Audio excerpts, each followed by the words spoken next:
All right, it's that time of the year. We finally made it.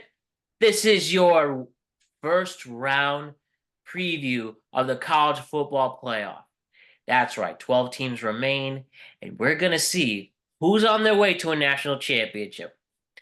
And before me and Ryan make picks on the four games to start off the college football playoff, I just want to remind you to like and subscribe to the Productive Conversations podcast on all podcast platforms and YouTube. And don't forget to check out exclusive content regarding the show across all social media platforms on Instagram at Productive Conversations Podcast, X at Prod Combo Pod, TikTok at Prod Combo Pod, TikTok at Prod Combo Pod. We're on Facebook at Productive Conversations and write the Productive Conversations podcast on YouTube as well. And that's where we're at right now. It's been a great week, and we're about to head into a big weekend of college football. And just some programming notes. Don't forget, we have another tweet cap on Friday to discuss what's been going on in this crazy world of ours over the past week. And we will do our preview right now of the first round of the college football playoff. Return to you on Sunday night into Monday with a reaction to the first round of the college football playoff. And then we will have to wait a few days to then discuss the second round. So Yeah. lots to do, lots to get into. Let's enjoy this great schedule of ours. Let's talk the first round of the college football playoffs. As mentioned before, Ryan's here with me to do that. What's going on, Ryan? Uh, Not much. Obviously it was a quiet weekend for us because it was just the one game, good game, Army versus Navy here in Maryland. But yeah, ready to talk about the playoffs and ready to see if all of the hand wringing and pearl clutching is going to come to pass or what. Well, we'll get into all that. Excellent work. So just right off the rip, though, we saw Fernando Mendoza win the Heisman Trophy in Hmm. 2025, beat out the people like Diego Pavia. Um, it was off the top of my head, Diego Pavia, the running back from Jeremiah Love. Jeremiah Love, and Julian Sayin, Hmm. and then Fernando wins. So not too much of a surprise. Another wholesome speech from Mendoza. Just quickly, a few thoughts on Mendoza winning the Heisman. Yeah, like you said, I feel like as soon as he won that Big Ten championship, that was probably the end of the conversation, right? He led Indiana to be the Big Ten champions. That's an insane feat for anyone to do. But yeah, the internet's not taking it well. Be it you a Notre Dame stan or a Diego Pavia frat boy, you're not happy right now. But I do like that a wholesome Fernando Mendoza won and was able to use that brief time he had to, call out young people who might feel like they're doubted or whatever, that they have to just keep pushing and all that good stuff. So it was a nice speech. He seems like a nice kid. We'll see what comes next for him. Obviously he's Sunday bound, but where exactly that is still up for debate. All right. Yeah, I think the same thing too. Um, I think he wound up making the most impact in the entire Oh, nation. without question. Yeah. He made plays when he needed to. He's proven himself. I'm very, very happy for the guy. I really am. Yeah, no, without question. As soon as Indiana beat Ohio, we knew that, okay, that means he is the most important player because that shouldn't have been able to happen. And the fact that it did means that he's the Heisman winner by, you know, almost by default. Very deserving. All right, Ryan. So here we are. College football player, final 12 teams. The way this is going to work, this Mm. very weird schedule that I hope will get fixed in the years to come. But we got 4 games over the weekend. Yep. One Friday, the other three on Saturday, Hmm. including all the bowl games start this week as well. Hmm. Then we won't have another game. The second round of the college football playoff, the quarterfinal, won't begin until the 31st of December. Hmm. And we hope to discuss that and then the games on New Year's Day, and Hmm. then discuss the next day or the weekend of the reaction to the quarterfinals. Then we'll be back right before in the middle of the second week of January, where the semifinals will begin. That will be on Thursday the 8th, Friday the 9th, and then discuss the next weekend after that. And then preview the national championship right in the middle of January. Your national championship will be in Atlanta on Monday, January 19th, Mhm. 7:30. And this is where we'll see who gets there once and for all. So you ready? It's been worth the wait. Yeah, it should be. Here's hoping, right? Here's hoping indeed. All right.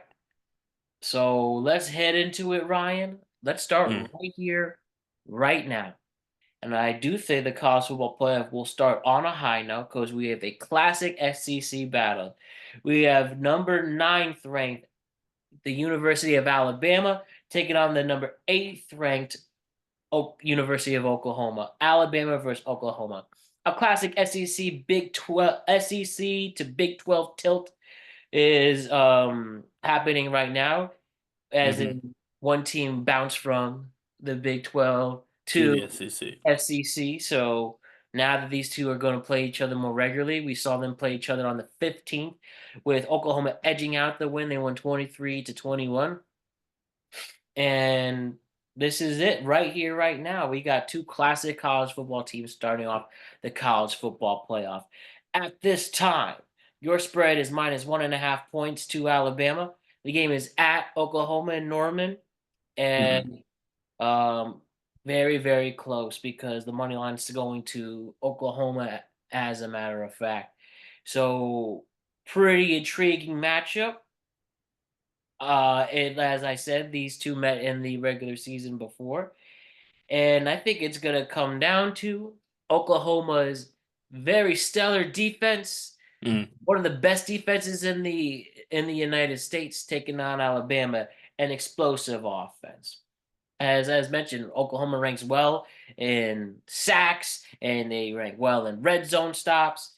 And Alabama does have a quarterback that can be balanced, that for the most part can be protected. But as soon as those two things break, it will go Oklahoma's way. So it's very going to be very close.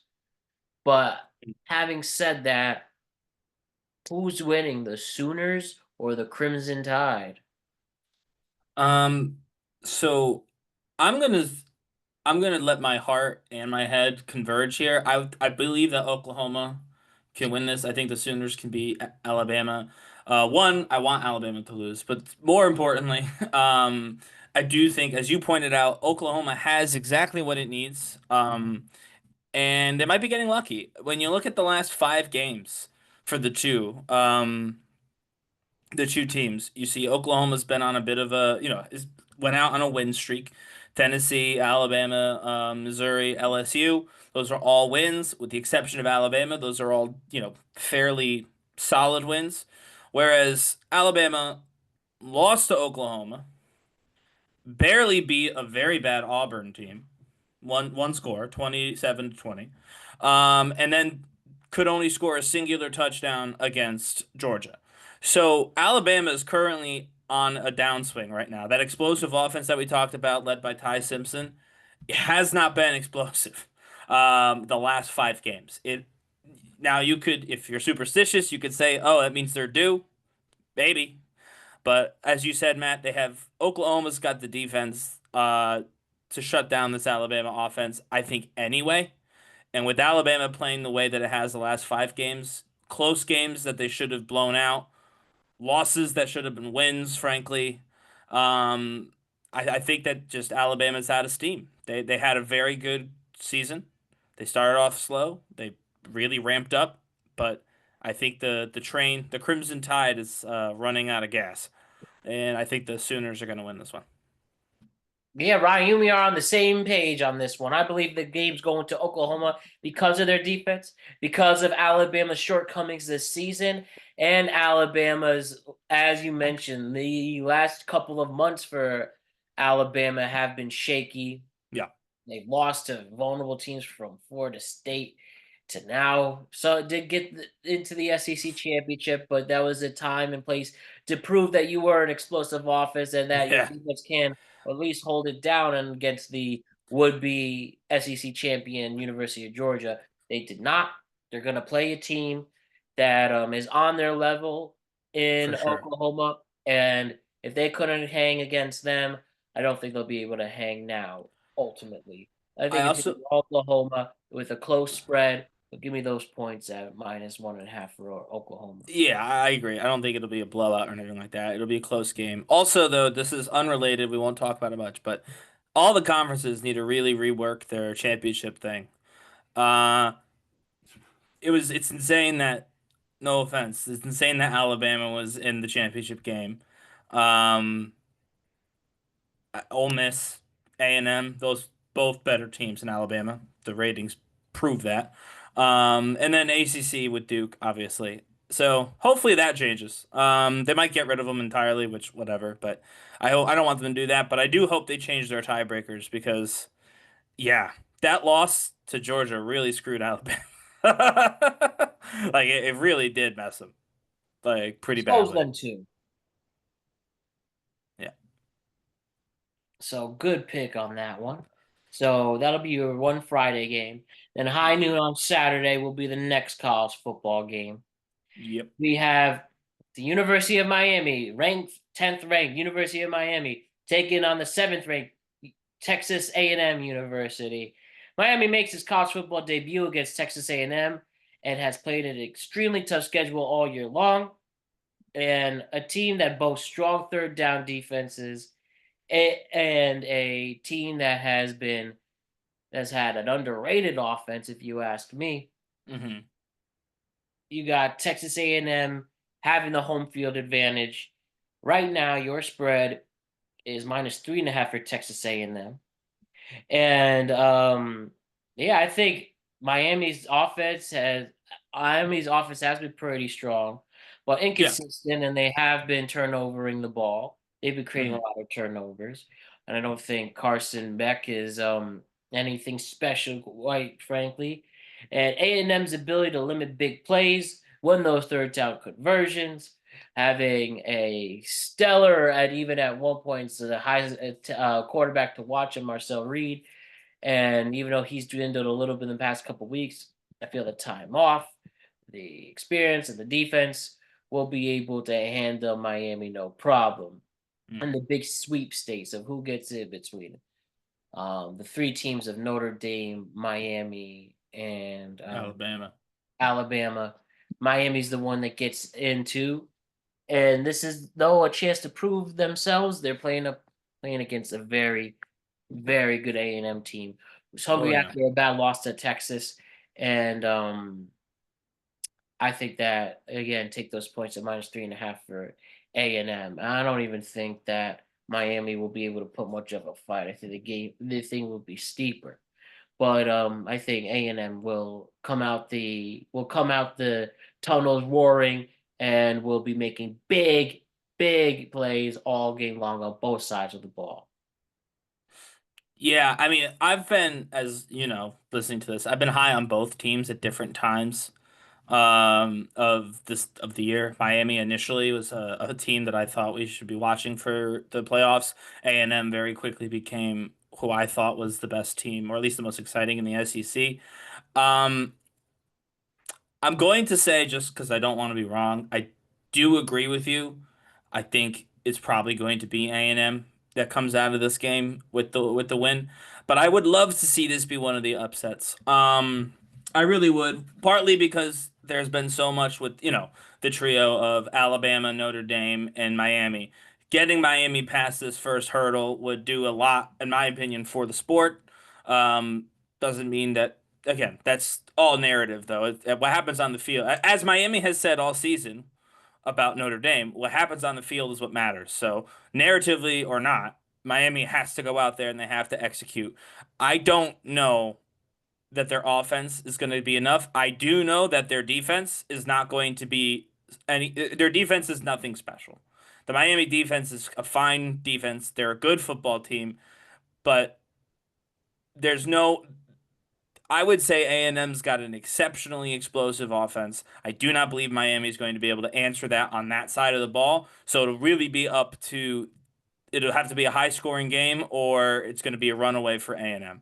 And I really don't think there's any other way around it. If I'm betting, I agree with you, Matt. I think you'd be crazy not to put your money on A&M if you're looking for the safer of the bet. But I would love to see this be the upset, and I do think it could be. I mean, Miami is a good football team. I don't want to understate that. At the beginning of the year, Miami again looked like a very good football team, but they stumbled and they never really got back into stride. They made it in by the skin of their teeth. I don't know. It's a tough sell for me. I would love to see it happen, but I have to go A&M just to be completely honest. All right, good one there. Glad we see it the same way. Also, in the middle afternoon of this next game, um, let me confirm really quick. Also at this game, 3:30, 3:30. we have Tulane University, the number 11th ranked Tulane University taking on the number 6th ranked Ole Miss, the University of Mississippi. Tulane earned this berth with a strong conference title performance and has momentum. In Ole Miss, obviously dealing with the coaching turnover, all this stuff going on that's quite frankly been a mess over there, and they haven't even playing a snap during this game. Playing this game with a brand new coach, Hmm. and plenty will be on the line. This is going to be a regular season rematch, and Ole Miss took care of Tulane then. Yeah. And while Tulane's has had a pretty impressive defense, and they were able to limit both teams, limit the teams they've played throughout. I think Ole Miss is the favorite for a reason. They're a minus 17.5 point favorite, Hmm. so very steep. I do think that a lot of points will be scored in this game, but I think Ole Miss will have this pretty handily, and I think you got to at this point after the PR nightmare that's been going on there. That might not be their fault necessarily, but a great way to show Kiffin that he made a mistake is make this team look lethal out there, right? So Lane Kiffin did make a mistake. And he made a mistake because this Ole Miss team could probably, if he had stuck around in particular, won a national championship. I've said that as well earlier this season too. But he did stick around. And since he's left, it has been an absolute circus there in Mississippi. And so this is where we will disagree. I think that this is going to be our Cinderella story. This is our David and Goliath. Ole Miss is hurting. They do not have their coach, and they had an exceptional coach in Lane Kiffin, as much as he's an ass. Um, when you look at the Tulane team, their offense is being led by a power four quarterback who, you know, only moved there because he had no other options, if we're being completely honest. We've seen their defense hold very talented offenses to minimal scoring. I don't know that that'll happen this time around, but I understand they lost last time. There's no part of me that is confused about the fact that we have seen this game and we have seen Ole Miss beat Tulane in a not particularly competitive way. I think that Tulane is going to edge out a victory in this particular game. I'm most excited for Miami, obviously, but this is the game that I think I'm going to be glued to just to see if I'm right. But I think momentum is a real thing in all sports, not just college football. But if there's anti-momentum, that's what Ole Miss has right now. And if momentum is real, you'd have to be in awe of the amount of momentum that Tulane has. I have to say, Tulane's at a 6-1 odds Oh, to I know. actually win this one. That's a big number. I appreciate your willingness to do that. I will say, if anything, to help your argument, to help a wounded team with a brand new coach. Not a lot of people have first time coaches be in a playoff game. That might have something that might play a factor into it. And Tulane hasn't been a bad team. They are in the top 12 for a reason. Yeah. But I just think Ole Miss, even if does get close, they will be able to edge up the victory. But I would have no problem being wrong on that one. And the final game to discuss quickly, Ryan, Hmm. we have James Madison University, number 12th ranked James Madison University on Saturday night, taking on the 5th ranked University of Oregon. The first ever matchup between these two schools. This is JMU's first college football playoff in program history. Oregon's obviously been balanced all season long, and JMU's actually has a pretty good run defense, and maybe they might even be able to slow down the run game. Obviously, the Ducks are way better offensively.